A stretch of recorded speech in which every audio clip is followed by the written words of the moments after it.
பாபா தனது பூத உடலை விட்டு பிரியும்போது கூட பட்டினியாய் இருந்த தன் பக்தர்களை வாடாவிற்கு சென்று உணவு உண்ணும்படி கூறினார். பாபா என்ற தெய்வீக அவதாரத்திற்கு தனக்காக பக்தர்கள் விரதம் இருப்பதில் விருப்பமில்லை. இதுவே தாயன்பு தாயும் நீயே, தந்தையும் நீயே, உறவும் நீயே, நட்பும் நீயே என்று பாபாவிற்கு தினமும் ஆரத்தி பாடுகின்றோம். அவரே நமக்கு எல்லாம் என்று ஆன பின் அவர் மீது பக்தியை மெய்ப்பிக்க உடலை வருத்தி விரதம் இருக்க வேண்டிய அவசியமில்லை.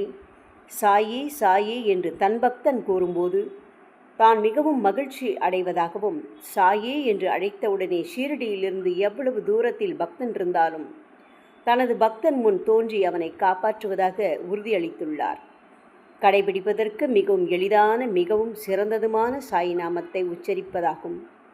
ஆகவே சாய் பக்தர்கள் தினமும் ஒரு 10 நிமிடமாவது ஒதுக்கி உங்களுக்கு பிடித்த சாய் நாமத்தை ஓம் சாயி நமோ நம, ஜெய் ஜெய் சாயி நமோ நம என்று சொல்லுங்கள். அதன் மகிமையை அனுபவத்தால் உணர்வீர்கள். உங்கள் கஷ்டங்கள் அனைத்தும் உங்களை விட்டு ஓடிவிடும். ஓம் சாய்ராம்.